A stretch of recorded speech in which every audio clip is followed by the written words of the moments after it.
The flight attendant thought they were just another old couple in the wrong seats. But 2 minutes later, she was off the plane, fired, embarrassed, and exposed in front of everyone. What happened in those 2 minutes changed everything. Before we start the story, comment below where in the world you're watching from today. And if you like stories like this, don't forget to subscribe for more. The boarding area buzzed softly with the sound of announcements, rolling suitcases, and quiet conversations. An elderly black couple, Harold and Evelyn Bryant, stood near the gate, holding hands as they waited for boarding to begin. Harold wore a well-fitted dark gray coat, a matching cap, and walked carefully with a wooden cane that had his initials carved into it. Evelyn, dressed in a light blue shawl and pearl earrings, stayed close to him, her other hand gently resting on his arm. They weren't flashy or loud. There was a quiet grace to them, the kind that came from years of living with dignity, no matter what the world threw at them. When their boarding group was called, Harold and Evelyn walked slowly toward the gate. The airline agent scanned their tickets and gave a polite nod. As they stepped onto the plane, the flight attendant stationed at the door, Kendra Harper, gave them a quick look. Her smile faltered for half a second. She watched them walk past and toward the business class section, her eyes following them longer than they followed anyone else. Harold and Evelyn reached their row and sat down. Evelyn carefully folded their coats and placed them in the overhead bin. Harold took his time easing into the window seat, adjusting the cushion behind his back. Evelyn leaned over to fasten his seatbelt for him, her voice low and kind as she asked if he was comfortable. The other passengers around them paid little attention, some nodding politely. Everything seemed quiet, until Kendra appeared again, this time walking down the aisle with a clipboard in her hand. She stopped next to them and leaned in slightly, her tone polite but stiff. "Excuse me," she said. "May I see your boarding passes?" Harold nodded and reached into his coat pocket. His hands were a little shaky, but he handed her the 2 printed tickets. She took them and stared longer than necessary. Then she asked, "Are you sure these are your seats?" Evelyn's face shifted just slightly. "Yes," she said, her voice still gentle but firm. "We always fly business. These are our seats." Kendra didn't answer directly. Instead, she handed the tickets back and said, "I just need to check something with the gate. Please remain seated for now." She turned and walked away briskly, leaving a strange quiet around the couple. Evelyn leaned toward Harold and whispered, "That didn't feel right." Harold nodded slowly, his jaw tightening. "It's happened before," he said softly. Near the front of the cabin, a man in a navy suit, Marcus Ellison, sat watching the scene. He noticed the exchange. He noticed the couple's calm response, and he noticed Kendra's tense expression. He picked up his phone, typed a message, and hit send. Then he folded his hands and waited. A few minutes passed before Kendra returned, this time with a clipped voice and more urgency. "I'm going to have to ask you both to step off the aircraft while we verify your reservation." Harold blinked. "Step off?" "Yes," she said quickly. "Just for a moment. We'll clear everything up." Evelyn stood up slowly. "We've flown this airline for over 30 years, she said, her voice quieter now, as if embarrassed. "We booked these seats months ago." "I understand," Kendra replied, but her tone had no warmth. "Please come with me." Other passengers were now watching closely. An older man a few rows behind leaned toward his wife and whispered something. A woman across the aisle frowned. Harold struggled to stand, leaning on his cane as Evelyn helped him steady himself. Neither of them argued. They walked slowly toward the front of the plane, holding their dignity as best they could. As the couple stepped off, Marcus put his phone away. His face was calm, but there was something sharp in his eyes. He turned to the flight attendant standing nearby and asked, "Could you let the gate agent know I'd like to speak with a supervisor?" The attendant hesitated, recognizing Marcus. "Of course, sir," she said. Back at the gate, Harold and Evelyn stood quietly near the wall, ignored by most of the busy staff. Kendra was on her phone, speaking in low tones, frustration creeping into her voice.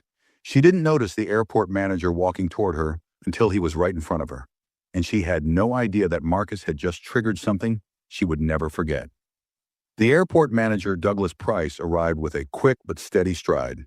He had just stepped out of a meeting when he received a priority message from corporate, flagged as urgent. The name attached to the alert had caught his attention immediately.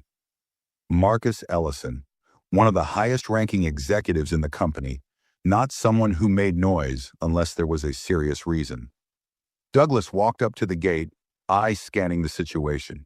When he spotted Kendra, he noticed her defensive stance, arms crossed and jaw tight. A few feet away, Harold and Evelyn stood quietly, saying nothing, their presence drawing confused glances from passengers still boarding. "Kendra," Douglas said firmly. She turned quickly, surprised. "Oh, yes, sir." "Step over here, please." She followed him a few paces away from the couple. Douglas's voice lowered, but his words were sharp. "Why are those passengers off the plane?" Kendra glanced toward Harold and Evelyn, then shrugged slightly. "Their tickets didn't seem right. I was just being cautious." "Didn't seem right how?" "They're in business class," she said, her voice a little too quick. "I thought there might be a mistake." Douglas narrowed his eyes. "Did you scan the tickets?" "Yes." "And were they valid?" She hesitated. "Technically, yes, but I thought—" "You thought what?" He cut in, his tone rising. "You thought they didn't look like business class passengers?" Kendra's face flushed. She opened her mouth, but no words came. Douglas didn't wait for her to recover. He stepped past her and walked directly to the couple. "Mr. and Mrs. Bryant," he said, addressing them by name. "I'm Douglas Price, Airport Operations Manager. I'm deeply sorry for the inconvenience you've just experienced." Harold nodded, but didn't speak. Evelyn gave a small smile, though her eyes remained tired and wary. "We'll be returning you to your original seats immediately," Douglas said. "There was no issue with your tickets. This should never have happened." Kendra stood frozen near the gate desk, watching as Douglas turned back to her. "You're relieved from duty," he said plainly. "Right now." Her eyes widened. "Wait, what? You were just making assumptions. That's not protocol. That's not training. That's personal judgment, and there's no place for that in this company." Passengers nearby started whispering, and a few pulled out their phones. The atmosphere shifted fast. Kendra's voice dropped, her confidence unraveling. "Can I at least speak to someone from HR?" Douglas didn't flinch. "You'll have that chance, but not while wearing that uniform." He motioned for another staff member to escort her away. Kendra didn't say another word. She walked off the floor, her eyes darting between Harold, Evelyn, and the manager, a swirl of shame and disbelief written across her face. Meanwhile, Marcus had quietly stepped off the plane and approached Douglas. They exchanged a short nod. No need for a long conversation. The message was already loud and clear. Harold and Evelyn were gently guided back onto the plane by another attendant. As they walked back down the aisle, the silence from passengers said more than words ever could. Respect, regret, discomfort, all of it hung in the air. They returned to their seats, moving slowly but proudly. Evelyn helped Harold into his seat again and adjusted his pillow. She glanced toward the front of the plane but said nothing. The look in her eyes was calm but firm, not hurt, not broken, just done with excuses. Back near the gate, Douglas turned to Marcus. "We'll issue an internal statement before the plane lands," he said quietly. Marcus nodded. "Good, but that's just step one." The plane door was secured once again, and boarding was complete. The engines began their low hum as the aircraft prepared for takeoff. Inside the business class cabin, the mood was no longer casual. Something had shifted. Most passengers sat stiffly, stealing glances at Harold and Evelyn without trying to look obvious. The whispers had died down, but the silence carried more weight than words. Harold sat upright, adjusting the small blanket draped across his legs. His cane rested against the seat wall. Evelyn reached into her bag and pulled out a small container of mints, offering one to him with a soft smile. He accepted it, nodding in quiet thanks. Neither of them had spoken much since returning to their seats. There was nothing left to say. They'd seen moments like this before. A quiet test of how far respect could be stretched before someone decided it wasn't worth giving. Further down the aisle, Marcus sat back in his seat, his phone resting on the tray table. He had already received a confirmation email from the CEO's assistant. A formal investigation was underway, and his written statement was being drafted by the legal team. His face showed no emotion, but there was a stillness to him, the kind that made people nervous without knowing why. He wasn't loud, but people like him didn't need to be. The new lead flight attendant, Julia, approached Harold and Evelyn a few minutes after takeoff. She bent down gently, keeping her voice low and respectful. "Mr. and Mrs. Bryant, I just wanted to personally apologize for what you experienced earlier. It was unacceptable, and I want you to know that we're taking it seriously. If there's anything at all you need, please let me know." Evelyn looked at her for a long second, then smiled faintly. "Thank you," she said simply. Julia nodded and stood. Before she turned to leave, she added, "There's hot tea and fresh lemon in the galley. I'll bring it for you in a moment." As she walked away, Evelyn looked over at Harold. "She seems genuine," she said. "She does," he replied, "but we've heard apologies before." Evelyn nodded. "Still, it matters how you're spoken to, even if the damage is already done." The couple sat quietly after that, the hum of the engine filling the space between them. They didn't speak of the embarrassment, the removal, or the way passengers had stared. They had carried themselves through worse, but this time felt different. Not because of what happened, but because of how quickly the truth had followed. In the back of the cabin, Julia passed by Marcus and gave a slight nod. She recognized him now. Most of the crew had been informed after takeoff. The man who had made a call before departure was not just a passenger. He was someone who could change the course of many careers, and maybe the culture of the airline itself. While the Bryants rested with their eyes closed, Marcus opened a new message draft on his phone. He wasn't typing to complain. He was preparing the first notes for something bigger. This wasn't just a single incident to be smoothed over. It was the result of patterns that needed to be broken. At 35,000 feet, while most passengers sipped drinks or watched silent movies on their screens, the real shift had already started. Quiet, careful, and impossible to ignore. The flight continued steadily, smooth and without turbulence, but the weight in the cabin hadn't lifted. Every so often, a passenger would glance toward Harold and Evelyn, as if checking to see if they were okay. Some looked guilty, others looked curious. No one spoke to them. Not yet. Julia returned with a tray carrying 2 cups of tea, freshly brewed with slices of lemon on the side. She placed them down gently on their tray tables. "I added a bit of honey," she said softly. "Let me know if it's too much." "Thank you, dear," Evelyn said, her voice calm but cool. Julia nodded and stepped away, understanding that kindness didn't erase the morning. Back in the galley, Julia leaned against the wall and exhaled. Grace, another attendant, glanced at her. "They're settled?" she asked. Julia nodded. "Yes, but that couple, they weren't just passengers. They're known names in our records. Harold Bryant helped fund our senior access program 5 years ago." Grace blinked. "You're serious?" Julia nodded again. "He's been with the airline longer than most of us have worked here." Grace shook her head slowly. "Then what was Kendra thinking?" Julia looked down, her expression hard to read. She wasn't thinking. She was assuming. Up front, Marcus remained still, reviewing the notes now saved on his phone. He had already sent a quiet alert to the company's Equity and Compliance division. The issue was no longer just about a single employee's behavior. It was about what allowed it to happen so casually. The mistake had been made in public. So would the consequences. He tapped his screen and began writing an internal memo. "Flag this as a failure in frontline judgment and training. Incident involved platinum executive passengers with flawless history. Flight staff made removal based on visual assumptions alone. Investigate previous reports involving same employee. Recommend fast-track disciplinary review." He saved the draft, knowing the weight it carried. When someone at his level sent a message like that, it didn't disappear into a folder. It created meetings, urgent ones. An hour passed. The flight remained quiet. Evelyn read a magazine without much focus, and Harold closed his eyes, though he wasn't sleeping. Every few minutes he would shift slightly, adjusting his legs, his cane resting nearby like a quiet witness to everything they'd just been through. The man seated across the aisle from them leaned over slightly. "I saw what happened earlier," he said gently. "I'm really sorry." Evelyn looked up, surprised for a moment. "We all saw it," the man continued.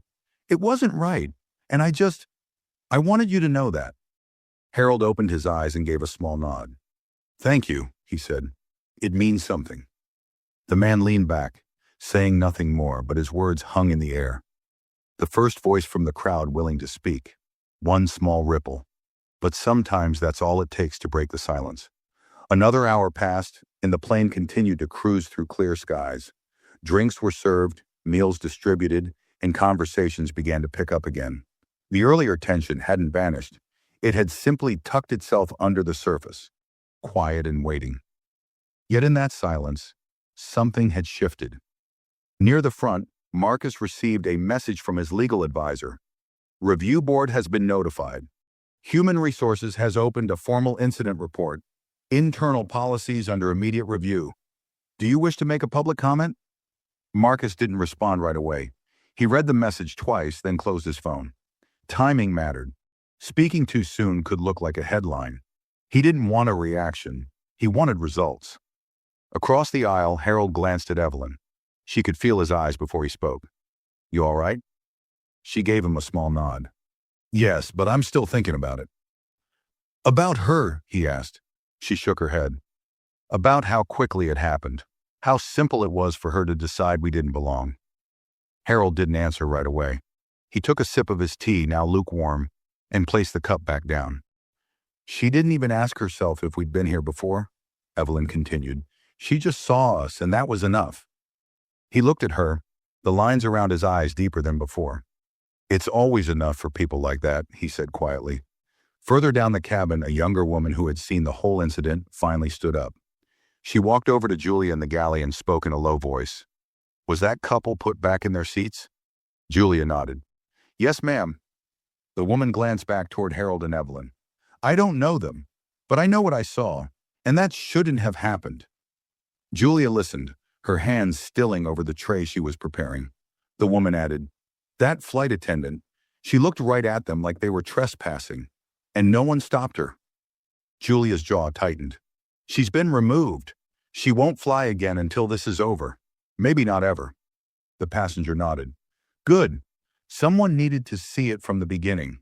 Someone needed to see how fast it happens when you're just trying to exist. Meanwhile, Marcus opened his phone again. He wrote a short reply to his legal team. No public comment. Yet, let the company move first. But if they fail to act fast, prepare full statement with names, dates, and timeline. He hit send and leaned back, closing his eyes for the first time during the flight. The woman returned to her seat, pausing briefly beside Harold and Evelyn. She placed a small note on their tray table, folded neatly, and gave Evelyn a soft smile. Then she walked back to her row without saying a word. Evelyn opened the note carefully. It read, You were seen. You were believed. You deserved better. Her hand trembled slightly as she folded it back up and tucked it into her purse. She didn't speak, but her eyes filled with something close to peace. Not comfort, but recognition. Harold placed his hand over hers. They didn't need to speak. Some moments carry their own voice. The hum of the engines remained steady as the plane glided through the sky. But the atmosphere in the cabin had taken on a different tone. Conversations were softer, glances more deliberate. The earlier disruption lingered like a shadow in the corner of everyone's mind. Not loud, not dramatic, but unforgettable. Harold rested his head against the seat. He wasn't tired, but his body had learned long ago how to be still, especially in moments when patience was the only armor. His cane leaned slightly against the seat back in front of him, his hands folded over his lap. Evelyn reached for a tissue and dabbed her eyes gently, not because she had cried, but because the emotion had sat too close for too long. She looked at her husband and said quietly, Do you remember that trip to Chicago? First time we flew business class. Harold smiled faintly. Of course, you wore that green scarf, the one with the little gold pins. She nodded. And that young flight attendant kept refilling our tea every 10 minutes. Thought we were some kind of royalty. She said we reminded her of her grandparents. Harold chuckled softly. It was different back then, Evelyn murmured. Or maybe we were just lucky that day. Harold didn't answer. He didn't have to. They both knew that what happened earlier wasn't new. It wasn't surprising, just disappointing. And worse, familiar. Behind them, a man in his mid-40s, dressed in a short-sleeved shirt, with headphones around his neck, slowly leaned toward a nearby passenger. He spoke in a low voice. "I've never seen anything like that." They didn't say a word when they were told to leave. Just got up and walked out like they'd done it 100 times before. The woman beside him replied, "That's probably not the first time they've been treated like that." He paused. "That's what I mean. The way they didn't fight it, it's like they expected it." Neither of them spoke after that. At the front of the plane, Julia stepped into the cockpit briefly, speaking with the captain. Her voice was calm, but her expression was serious. The captain nodded, reached for the overhead communication switch and pressed it. A moment later, the cabin speakers came on. "Ladies and gentlemen, this is your captain speaking. I want to take a brief moment to address something that happened earlier on this flight. Some of you may have witnessed it, and for those who didn't, it's important we say this clearly. All passengers aboard this flight deserve to be treated with equal respect and dignity, no matter what they look like, where they sit, or how they travel." There was a brief pause. The sound of the engines continued under his voice. "The airline is taking the earlier situation very seriously, and I want to personally apologize to those directly affected. We will make this right." The intercom clicked off. The silence that followed was heavy, not awkward, but meaningful. Heads turned slightly. Some passengers looked at Harold and Evelyn. Others looked down, unsure what to feel. But it was no longer something to ignore. Marcus glanced at his phone again. Another message came in, this time from the Vice President of Operations. "We've reviewed the preliminary report. Full internal review is underway. Legal wants to debrief with you upon landing. Do you want to join?" Marcus typed a single reply. "Yes, and this time, I'm not staying silent."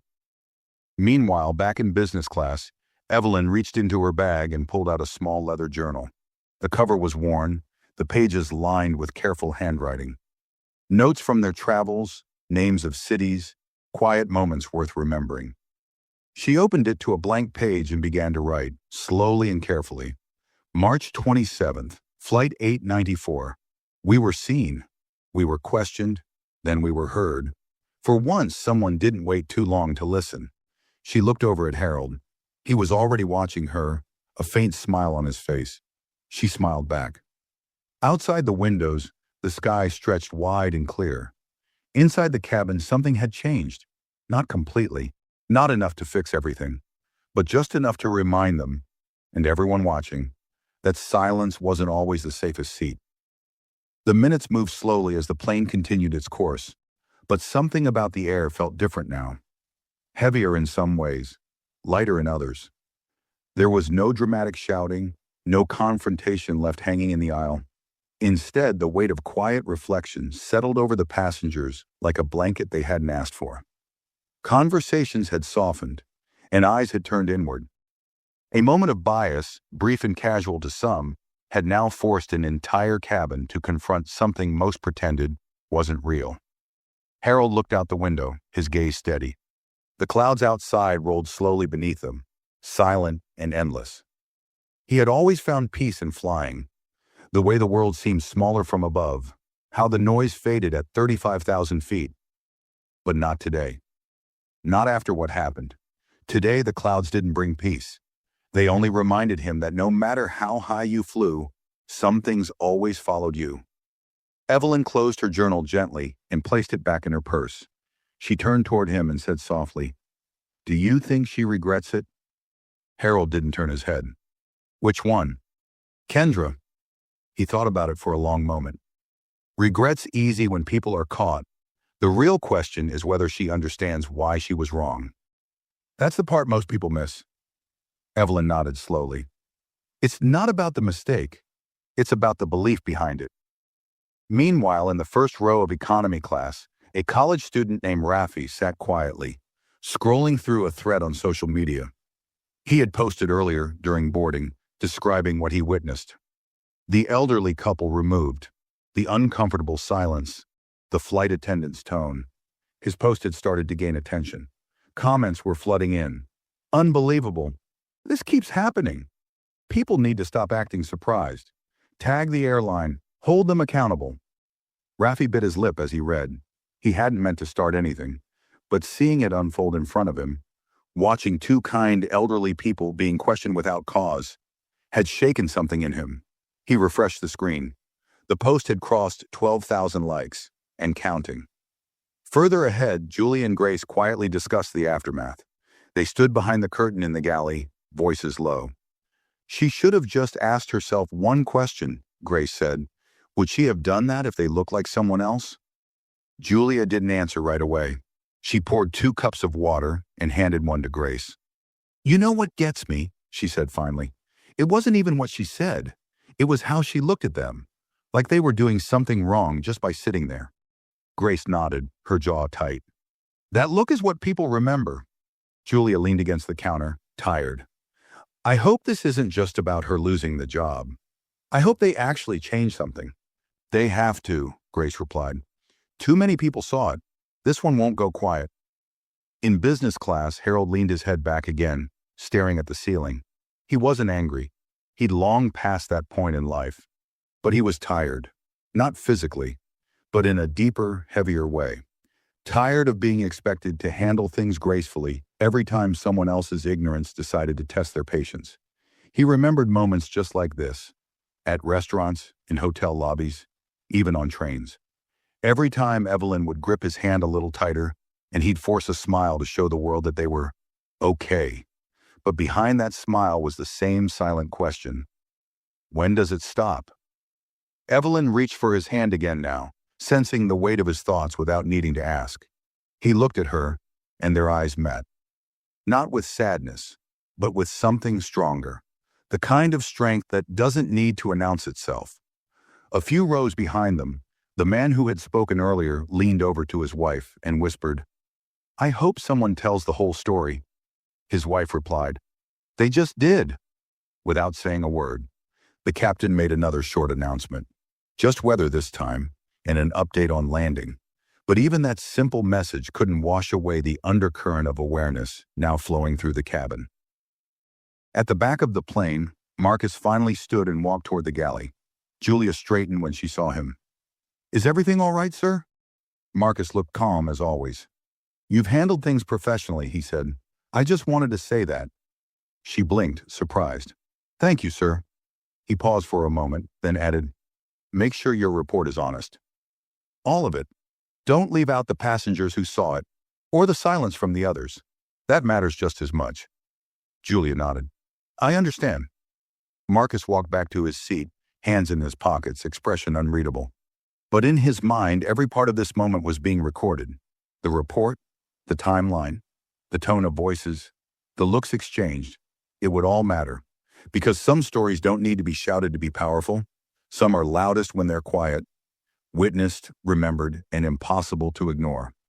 The flight began its slow descent, and the seatbelt signs lit up.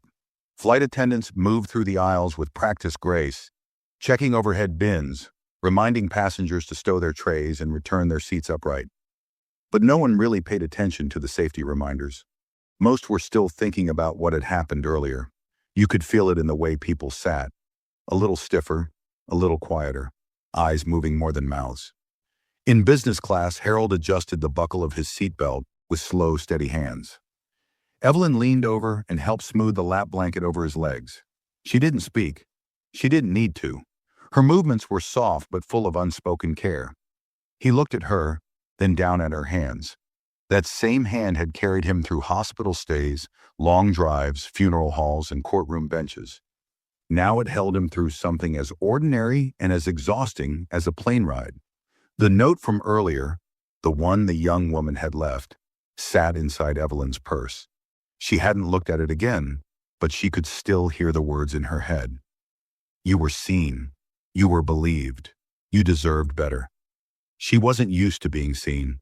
Not like that. Not without having to ask. Further back, Raffi refreshed his phone screen again.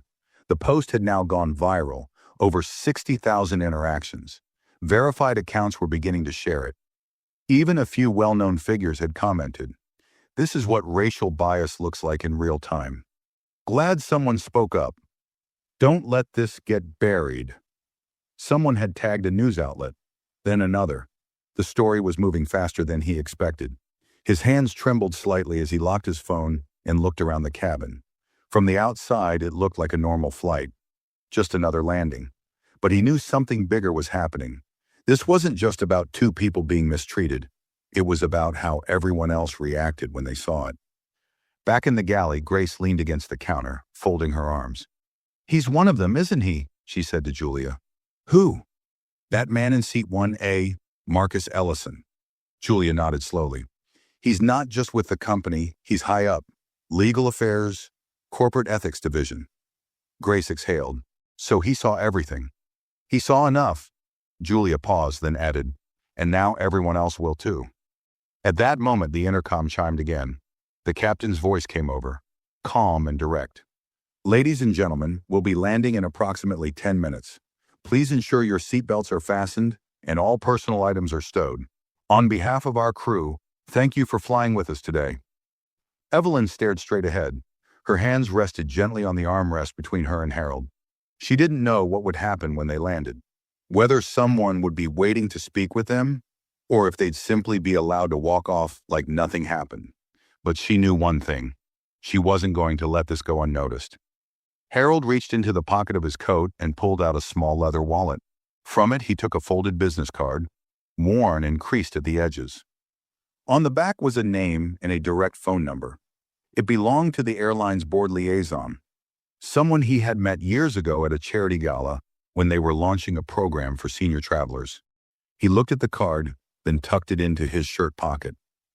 "What's that for?" Evelyn asked, glancing down. "Just a reminder," Harold said, "that we're not powerless, even when people treat us like we are." The wheels lowered beneath the plane with a loud hum, signaling the final stretch before touchdown. A low murmur rippled through the passengers as they braced themselves for landing. In row 6, the woman who had left the note sat quietly, hands folded in her lap. She didn't look back at the couple. She didn't need acknowledgement. She just hoped they knew someone had their back, even if it was a stranger. Marcus sat upright, seatbelt fastened, phone in hand. The screen showed a draft email already typed out and addressed to the CEO and the internal leadership board. The subject line was clear. "Incident report, Flight 894, urgent action required." He hadn't hit send yet. He was waiting for the landing, for the moment the plane touched the ground. That's when his work would begin. Not with complaints, not with threats, with change. Real, structured, unavoidable change. The plane lowered through the clouds, the city lights below growing brighter. And inside that cabin, full of strangers, secrets, assumptions, silence, and one terrible mistake, every passenger waited, each in their own thoughts, knowing that what had happened on this flight would not end at the runway. It had already begun to follow them. The plane landed with a smooth, practiced jolt. The tires met the runway with a deep rumble, and the brakes hummed as the aircraft gradually slowed down. Outside, a drizzle had started. Raindrops tapped against the windows, faint but steady, streaking down the glass as the plane taxied toward the gate. Inside, no one moved or spoke until the familiar ding of the seatbelt sign switching off echoed through the cabin. Passengers unbuckled belts and reached for bags, but it wasn't the usual impatient scramble. Movements were slower, conversations were hushed. It wasn't just the landing that had people on edge. It was the sense that something unfinished was waiting on the other side of the door. Harold remained seated, his hands resting on his lap, fingers slightly curled around the handle of his cane. Evelyn didn't move either. They sat quietly, watching others begin to gather their things, neither in a hurry nor unsure. They had decided, without saying it, that they wouldn't be the first to leave, not after being the first to be removed. In the aisle, Raffi pulled his small backpack from under the seat. He glanced over at Harold and Evelyn, then lowered his eyes, feeling the weight of the moment. He still hadn't posted anything more since the flight took off, but his phone buzzed with notifications every few seconds. A message popped up from a journalist. "Saw your thread. Would you be open to a statement?" He didn't reply. Not yet. This wasn't about going viral. This was about something real, and it deserved more than a few lines online. Up front, Marcus remained seated as well, his laptop now open on the tray table. His hands moved quickly, fingers pressing keys with quiet urgency. He was finalizing the internal report. Every detail was included.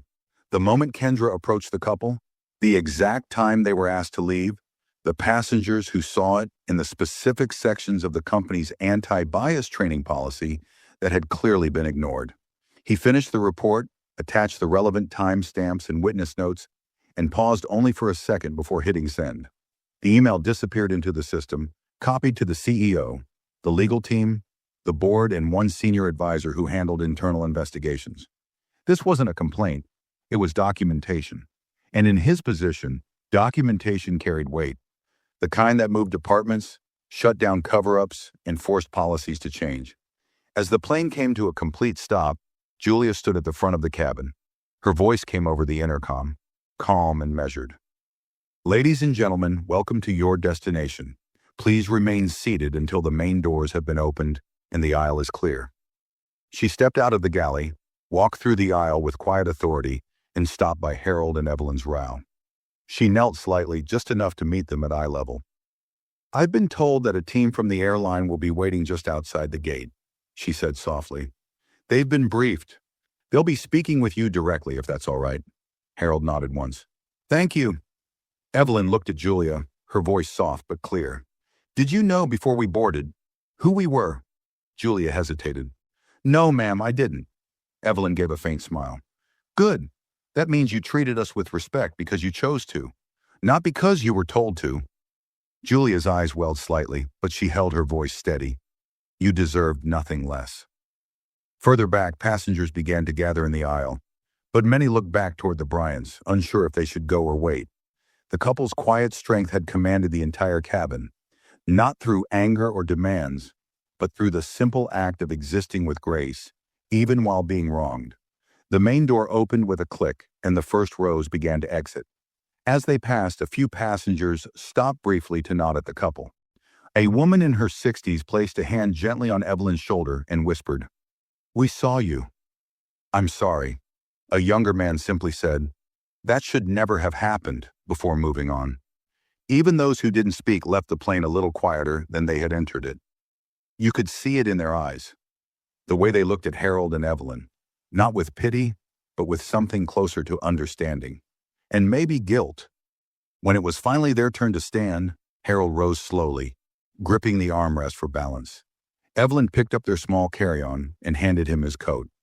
They stepped into the aisle as a unit, one step at a time, never rushing, never shrinking. As they neared the door, Marcus also stood. He didn't say anything to them.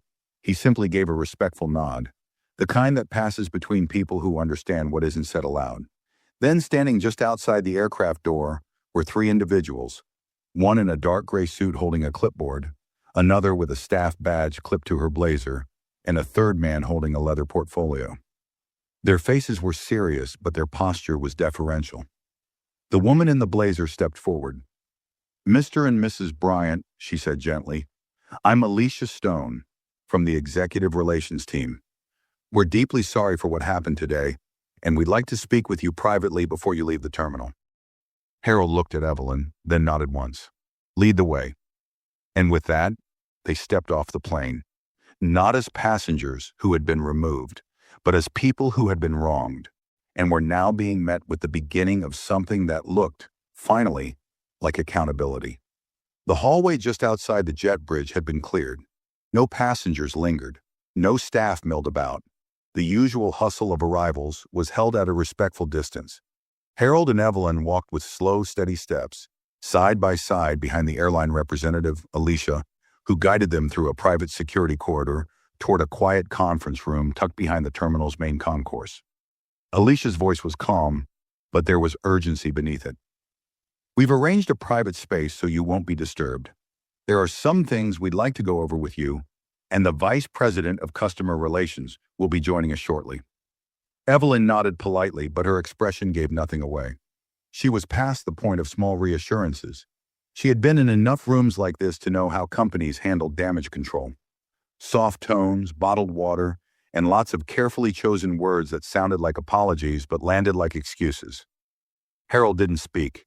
He walked upright, eyes forward, one hand gripping his cane, the other lightly brushing against Evelyn's elbow with every step.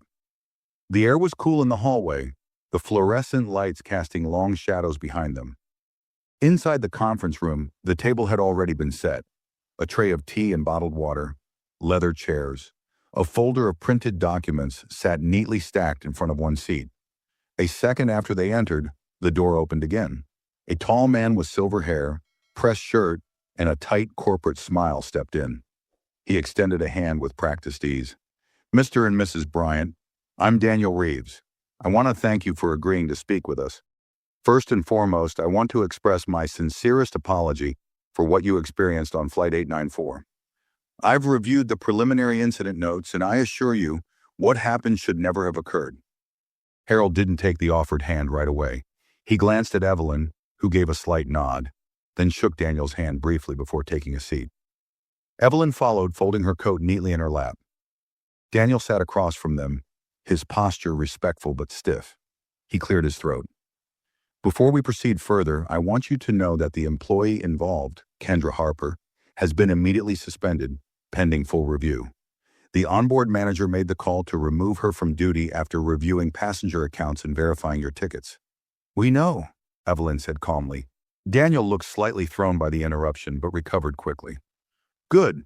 Transparency is important to us. We're currently conducting a thorough internal review. We've spoken with several passengers. Some, including a corporate observer who happened to be aboard, have already filed formal reports." "Corporate observer," Harold repeated slowly. "You mean Marcus Ellison?" Daniel blinked. "Yes. You know him?" "We've crossed paths," Harold said with a faint smile. "Years ago. Fundraising event for the Veterans Access Program. He was new then." Daniel looked momentarily embarrassed that he hadn't known that piece of history. "Of course, I see." Evelyn leaned forward slightly, her voice still gentle, but steady. "We've been flying this airline for nearly 4 decades. Always the same route. Always business class. We've never caused a delay. Never asked for special treatment. And yet today we were treated like intruders. Without question, without dignity. Do you understand the difference between a mistake and a pattern, Mr. Reeves?" Daniel opened his mouth, but Evelyn wasn't finished. "We're not angry because someone misread a seat number. We're angry because the moment she saw us, she made a decision. That we didn't belong where we were sitting. That something must be wrong. Not with the system, but with us." Harold sat quietly beside her, nodding in agreement. He hadn't raised his voice either. He didn't need to. The room had already shifted around Evelyn's calm, powerful words. Daniel swallowed hard, setting down the pen in his hand. "Mrs. Bryant, you're absolutely right, and I won't insult you by pretending this can be undone with a statement or a voucher. What happened exposed failures, on the individual level and within our internal systems. We want to make this right, not just for you, but for what you represent." "And what is that?" Harold asked, voice low. "Loyalty, patience, dignity," Daniel replied, "and the thousands of other passengers like you who fly without recognition, but deserve better." He opened the folder in front of him. Inside were several items: a formal apology letter signed by the CEO, a printed commitment plan outlining new training protocols, and a drafted public statement acknowledging the incident. "We want your input," he continued. "We want this to be more than an internal correction. We're not asking you to fix this for us, but to help make sure we don't repeat it." Evelyn reached for the folder, her eyes scanning the first few lines. She said nothing for a long time. Then she looked up and asked, "And if we don't agree? If we say your statement isn't enough?" Daniel didn't hesitate. "Then we go back. We revise it until it's right." Harold leaned back, letting the moment settle. He had heard many promises over the years. Most were made to quiet a story, not to change a system.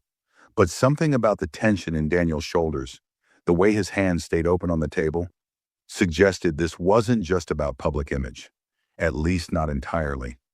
Finally, Harold said, "Then let's start with the wording. Because I'm not interested in an apology that sounds like it was written for everyone.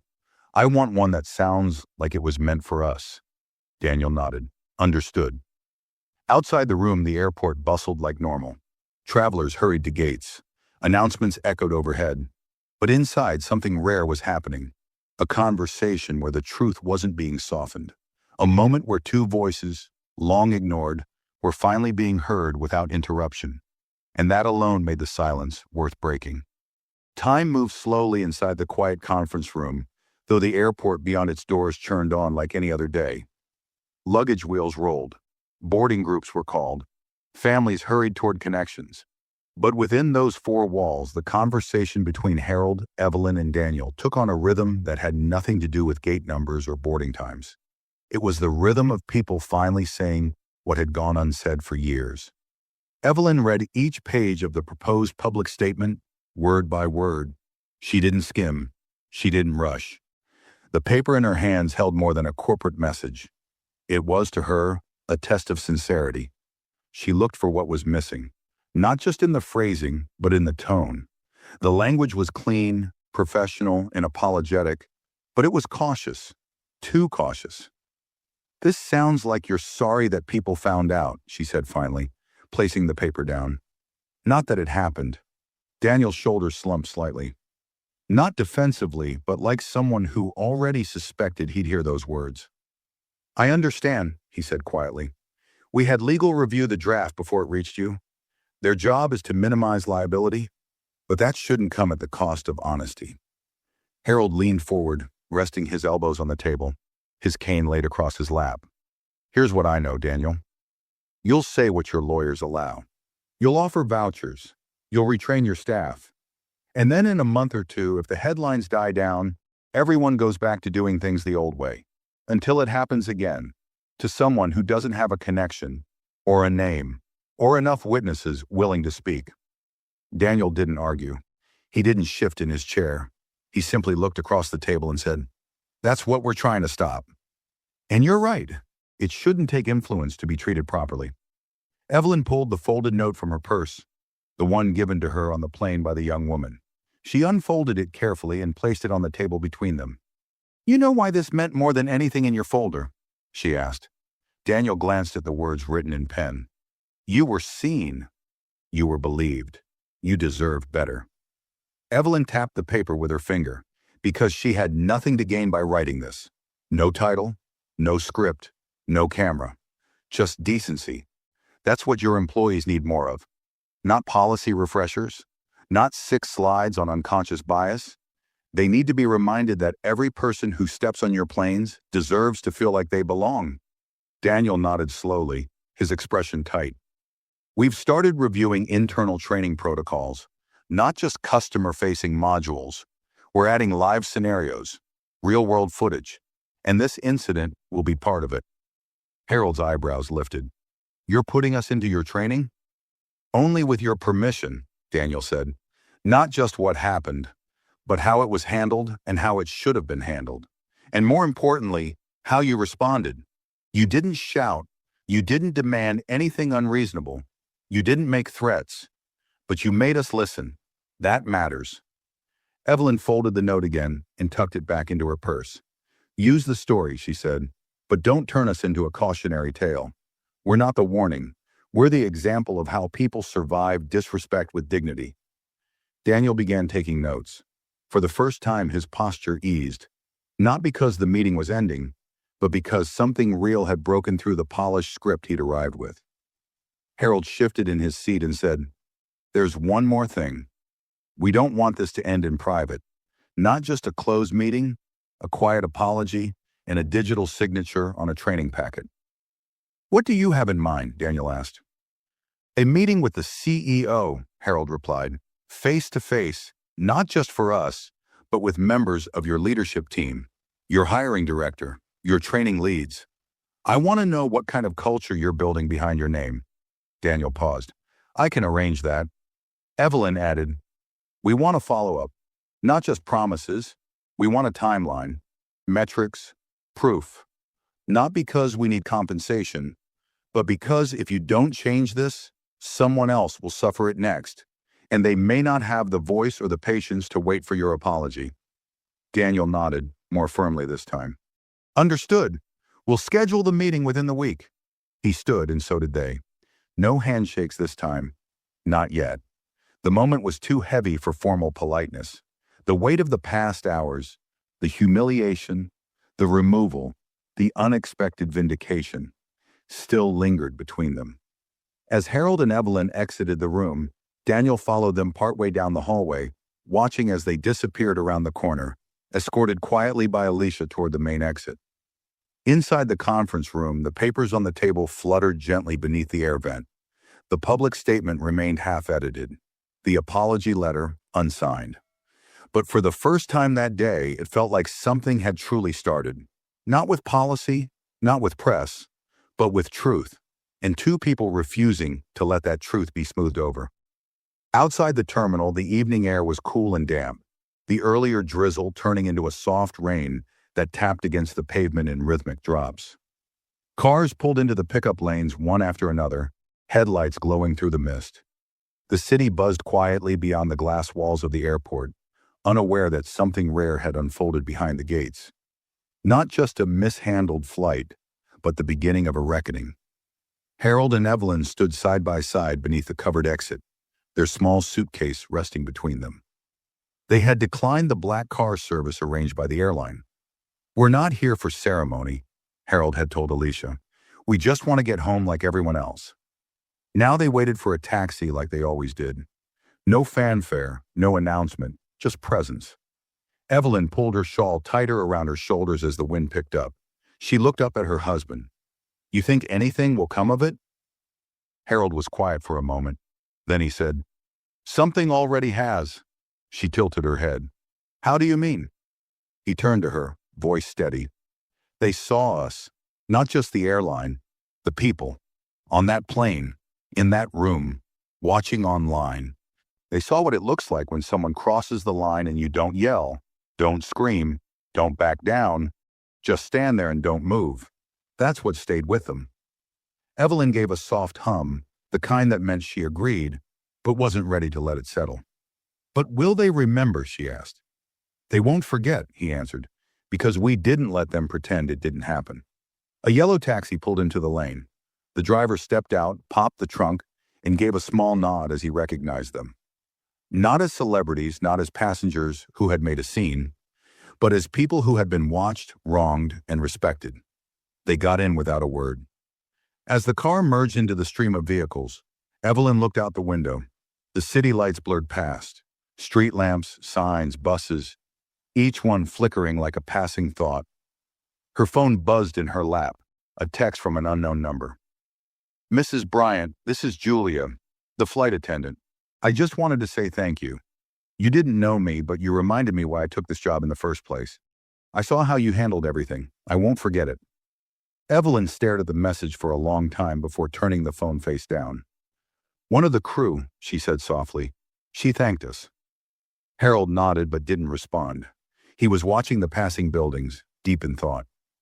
Meanwhile, across the city, in a quiet office on the top floor of the airline's headquarters, Marcus sat at his desk. He had skipped dinner. There were still 2 meetings left on his schedule, one with the legal team, the other with corporate communications. But his mind was on none of them. The report he had filed after the flight had been reviewed, acknowledged, and forwarded to the compliance division. But it was more than a report now. It was the beginning of a broader audit, a review of all similar complaints in the past 5 years, with a focus on how they were handled and whether patterns had been ignored. A list was already being compiled. He stared at the screen in front of him, reading the last paragraph of the Bryant statement, the one Evelyn had edited herself. The words stayed with him. This was not an isolated moment. It was the surface of something deeper, something quiet, polite, and dangerous. If you want to fix it, start by believing people when they tell you it's real. Then act like it. He leaned back in his chair, letting the sentence settle. His assistant had asked earlier if they should prepare a press release, a media strategy, some coordinated posts across social channels. He had said no. "Let the apology be simple," he told her. "Let the change be loud." Back in the taxi, Evelyn rested her head lightly against the window. Harold's hand found hers on the seat between them. She turned her palm to meet his, and for a few minutes, neither of them said anything. It was not the first time they had been disrespected. It would not be the last time someone underestimated them. But something about today felt different. This time they hadn't been expected to fight. They hadn't been forced to shout. This time the world had leaned in and listened. At that same moment, in a small apartment on the other side of town, Kendra Harper sat at her kitchen table, a half-drunk cup of coffee growing cold beside her. Her phone had been silent for hours. No calls from HR, no outreach from her colleagues. Just a wall of stillness. On her screen, the news was everywhere. The story had been picked up nationally. Flight attendant removed mid-flight after elderly couple removed without cause. She read the headline 3 times. The comments underneath were brutal. This is why people don't trust airlines. It's always the quiet racism. Imagine doing this to a couple who helped build the company you work for. She turned off the screen, stood slowly, and looked at her reflection in the kitchen window. She didn't recognize herself. For the first time, she wondered what the Bryants had seen when she looked at them the way she did. Not as people, but as suspicions. She lowered her eyes and whispered, "I didn't see them." But now it was too late not to. Back in the cab, Harold looked over at his wife. "What do we do next?" Evelyn looked straight ahead. "We wait," she said, "and we watch what they do when no one's looking." The following morning, the world had changed in quiet but unmistakable ways. By the time the sun filtered through the windows of Harold and Evelyn's home, the story had spread far beyond the confines of social media threads and airline reports. News channels were running the headline on repeat. Respected elderly couple removed from first-class seats sparks national outrage. Accompanying the reports were snapshots, not of chaos or confrontation, but of stillness. Harold standing with his cane, Evelyn clutching her shawl, both of them composed, dignified, and unmistakably wronged. The media wasn't focused on yelling or lawsuits. The power of the story came from its quiet truth, the grace with which 2 people held themselves when their worth had been questioned, and the way an entire flight had watched it happen. At the breakfast table, Evelyn sipped her tea, flipping through channels without stopping. Every station had a panel. Anchors debated how incidents like this continued to happen. Analysts spoke on unconscious bias. Civil rights advocates reminded the public that this wasn't about one couple. It was about how systems, both corporate and cultural, silently pushed people to the margins. Harold, dressed in his usual dark cardigan, sat across from her, reading an email on his tablet. "It's from the CEO's office," he said. Evelyn looked up. "And? They've confirmed the meeting for Friday. Senior leadership will be there. They've also asked if we'd be willing to share our recommendations for future staff training." Evelyn leaned back in her chair. "Only if they're serious about listening, not nodding politely. They've also offered to let us review their updated apology before it goes public," Harold added. Evelyn sighed. "They're learning. Slowly." At that same hour, inside the glass-walled boardroom of the airline's headquarters, tension sat thick in the air. Executives shifted in their seats as Robert Langston, the CEO, stood at the head of the table. He held the printed statement in his hand, eyes scanning the room. "This is not a PR crisis," he said, his voice calm but firm. "This is a credibility crisis. If we fail to act boldly, we won't just lose customer trust, we'll lose the trust of our own employees." One executive, a woman with sharp glasses and a tablet full of stats, spoke up. "The numbers are already changing. We've seen a spike in cancellations from loyalty members, and dozens of former customers are demanding to know how we're responding. Silence isn't an option." Robert turned to Marcus, seated quietly at the side of the room, hands folded. "You were on that flight. You saw it all. What do you recommend?" Marcus didn't hesitate. "Full transparency, not just with the statement. We need an independent audit of our customer service practices, every incident report involving perceived bias. We need to publish the findings." Someone scoffed softly. Robert turned. "You disagree?" "No, sir," the man replied. "Just, that'll be a storm." Marcus's voice was quiet but clear. "That storm has already started. We either get soaked standing still or move through it and come out clean." The room fell silent. Later that afternoon, the airline released a formal public statement. "To our passengers, our staff, and the public.